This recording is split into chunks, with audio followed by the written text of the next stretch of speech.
Okay, so today we're with Michael Graham, and he wrote an article recently, well, fairly recently, about race, economics, and reality. And Mhm. instead of kind of going through the details of the article, because I really do want people to actually read this, why don't you just, Michael, tell me what kind of propelled you to to writing this piece? Well, I wrote the piece in 2016 actually, but I keep re-releasing it every time Donut Twitter loses their minds, their collective minds about how economics and race collide and how they interact with one another and how they have always interacted with one another, in especially in the United States. Race has been a proxy for economics. Race has been a platform for economics. I mean, it has been part of the um, the economic foundation of this country has been about race, right? Whether it's keeping having in groups or out groups, it's not a lot of it. The economy is about race. Whether America was stealing land from the Native Americans, or the settlers were stealing land from Native Americans, they made that about race. Whether it was slavery, colonization, that was about race, right? Whether it was the Jim Crow South, that became about race. It was, I mean, over and over again, the economics and race are always intertwined in the United States. It has never been different, ever, until Hillary said it was. So that's what drove me to write it. And it drives me to re-release it every 2 or 3 months when Donut Twitter loses it about something Bernie said about economics. So what was it that I guess Donut Twitter said? Do you remember? Well, it wasn't Donut Twitter then; it was just dummies. Then everybody they get a new cool name every couple of months. They were saying a lot of things. It was a lot of it was about a lot of people were just saying that this asinine talking point that black economics was not about black folks, right? And like I said in the article, like I wrote in the article, our existence in this country has always been about economics, right? We were brought here to undermine the wage floor, to become a cheap labor source. It was always about economics, right? So to separate our plight from economics, number one is asinine. Number two is destructive to our improvement in our much needed improvement in this country. The impacts of policy and politics on us in this country, and separating that was completely asinine, and it was a totally cynical ploy to keep black people from voting for Bernie. That's all it was. Nothing, and to help Hillary avoid having to say anything about race and economics, or anything about economics that helps people in need in general, but black people in particular. So could you kind of explain to our audience kind of since the recession, what has happened to black wealth? Oh God, it has cratered. Like most people in the United States, what little wealth black people have had a chance to accumulate was in our houses, right? Those of us who were lucky enough to own houses. And when the market crashed, when the bubble burst for the housing market, obviously Main Street didn't recover. And as I think it was Jesse Jackson that said it, and when America has a cold, we get the flu. We have pneumonia, right? So anything that happens to us is everything happens to the average person in the United States there's a force multiplier on the impacts that happened in the black community. And this was just, and it was, and in addition to that, we have to understand that we were locked out of housing, buying homes during the suburbanization movement, when people were moving out to the suburbs after World War II and creating all these great communities. Black people were mostly locked out, and we were left with basically what the white people that fled to those suburbs, we were left with the houses that they had left, right? And even when we could move into those houses, not a lot of times we couldn't use FHA loans, we couldn't use VA loans. And another issue was we just and the the realtor associations, they were working against us having having communities, living in communities that could flourish and the equity could grow. The government decided with redlining decided that if one black family moved into a neighborhood, that neighborhood could no longer, the other homes in that neighborhood could no longer have insurance, right? They were no longer eligible for loans. So this kind of forced people to say, okay, letting this black person move in, as much as I may or may not like black people, them moving in drives down the value of my home, not because they're black, but because the government has decided that I can't get insurance for my home, I can't get a loan for my home just because one black family moved into the neighborhood, right? So all this came together in keeping us from one of the many things that was policy driven that kept us from gaining wealth. And then, since the civil rights movement and on into, I guess we could say, early 90s, we were making gains, right? So from the 60s to the 90s, 30 years of gains, great. And we were making gains, and then here comes the Hurricane Katrina of the stock market, of the housing bubble, right? And that was just Hurricane Katrina for black homeowners across the country.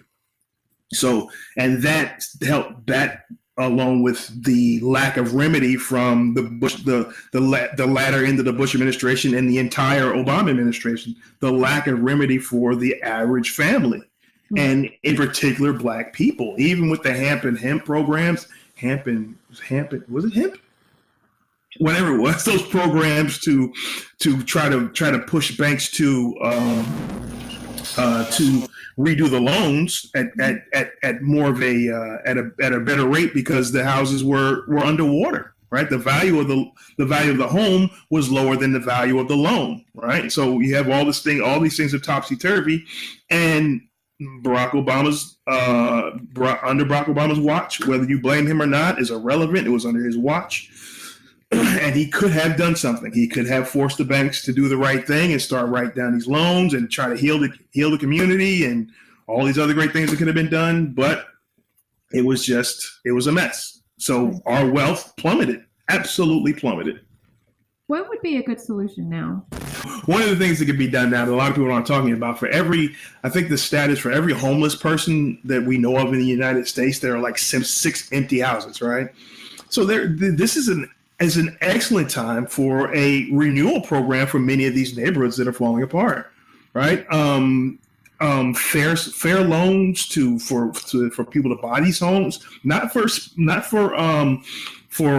people who are trying to rent. You get an opportunity to move into a home and live in the home, not buy it to rent it out, not buy it as an investment, but buy it to live in it at a fair rate, at a fair loan price, and hopefully these be around places where there are jobs available, and start rebuilding these communities. That's one thing. All right. There's also this discussion about reparations, something that a lot of people don't want to talk about. But if we're talking about 400 years of free labor hours for millions of people, we're talking about trillions of dollars, right? Just like the wealth that was gained from that free labor, the poverty that wealth is still in the system, and that poverty is still in the system, right? And we all know where the wealth is, and we all know where the poverty is. It's just a matter of building programs that put wealth back in the hands of the people, back in the hands of the families who did not benefit from the generational wealth that their ancestors' labor created. Right, and it wasn't just labor, right? So there were loans. Slaves were used as collateral for loans. Slaves were the insurance. Most of the big insurance companies that are still around today, they had They made money from insuring the boats for the logistics part of the slave trade, insuring the bodies of the actual slaves. I mean, there's a huge amount of other things around slavery that was not just labor. It was not just cotton. It was not just ingenuity. A lot of things that happened around slavery that undergirded it made billions of dollars, right? And became trillions now. So we know where the money is, and a lot of this stuff can be traced, right? A lot of companies have come out and said, yeah, we had slaves, or we did something in the slave trade, and they know very well how to value that. You can't tell me a 300-year-old insurance company doesn't know how to value past assets. There's no you can tell me that they can't, or a bank can't find a way to value those assets. You can't. I refuse to believe that, right? And there's also just simply loans, right? Business loans. I mean, low interest loans. If Black people could get loans at the same interest rates that banks got them, just a direct loan from government to individual, that'll help us get an opportunity to build businesses, go to school, all this other stuff, and try to get our lives back together after 400 years of exploitation, really. All right. Explain to me what the relationship is between wealth and incarceration. But there's a lot of relationships there, right? Incarceration, obviously, when somebody goes to jail, they can't make any money. They can't maintain whatever wealth that they've accumulated, right? So therefore, whatever wealth they communicate, the wealth that they have accumulated, they can't maintain it. Therefore, they can't pass it on to their children, because that's what wealth is all about. It's about intergenerational transfers, right? And if you don't have any, don't have anything, or took a big loss because of incarceration, because of the crime bill or whatever, or the war on drugs, where a lot of people just got swept up, you just simply can't do it. It's a wealth draining exercise. Incarceration is just, you just can't gain anything from it. You're more than likely going to come out in debt in one way or another when you come out of prison. All right. That's my understanding of it. So do you have kind of a very easy way to break this down for people that don't see the relationship? Like a one sentence, one statement approach that you can convince, let's say, I don't believe it. Convince me that you're right. Convince me that I'm wrong. That about the connection incarceration, or the broadly? Broadly, like a more broad. Broadly. Yeah. Okay. People should benefit from their labor. Should always benefit from their labor. That's the American promise. You come, you work hard, you benefit. That's about as simple as I can put it. And let's say, because of the slave trade and slavery in the United States, we have a whole swath of people of color that failed to benefit from their hard-earned labor. Absolutely. I mean, you start from the kidnapping, and you start from the kidnapping to the deaths along the way, to the lives lost, and all this other things that should be calculated in this. Mental anguish, all these things that should and could be calculated. And people, I'm going to give you and your listeners / viewers a little exercise. Grab an Excel sheet, right? And let's start with one person, right?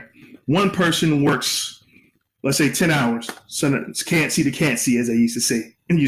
Can't see, can't see. All right, 10 hours, $5 at $5 an hour, right? 6 days a week. So that's $300 for a week, right? For 6 days of work, 6 days work. This is most people did something on that. Even on Sunday, most slaves did other work, right? And that 10 hours is also shortened because there's work done preparing for the following day, so on and so forth. And so we're giving the slave owners a break, right? So one person, $300 a week, starting from the age of about 6 to the age of about 60, from working age and slave times to death. All right? Think about that over 400 years. right? Well, we'll say, let's say, I think 250 years of actual chattel slavery. We're not even going to get into the slavery by another name, which was the the earlier prison industrial complex that re-enslaved Black people, especially in the South. Not only in the South, but especially in the South, and helped build big cities like Birmingham and so on and so forth. Right. The railroads, all that stuff, Black people pushed right back into press camps in Louisiana, places like that. So we're not going to count that. So we're talking millions of slaves, $300 a week from the age of 6 to the age of 60. Think about that. And nobody gained a penny from that labor, right? That is a loss. That is a generational loss that is hard to recover from. It's impossible to recover from without help from the government, all right? Because all those systems, whether it was the peonage system, whether it was Jim Crow, whether it was slavery, was enabled by American policy that we as Black people had no control over, right? So responsibility lies with the people who enforced that policy, who created those policies, enforced those policies. That's where the responsibility lies, all right? We do have some responsibility to raise our children well and be good citizens, so on and so forth, within this context. Got that. But there's still centuries of damage that was done and still being done. And we're going backwards, especially since especially economically and especially since the housing crash. So again, we were speaking with Michael Graham. He has an article available. We will link it in the description below. It's on race, economics, and reality. So I encourage you all to check it out and read it because it's actually really good. Yay. You just listened to another segment from Actify Chat, Communications, Happenings, and Trends. Please remember to like, subscribe, and share. And if you'd like to support the work we do, head over to our Patreon at www.patreon.com/ActifyChat. Thank you so much for listening and keep up the good fight, my friends.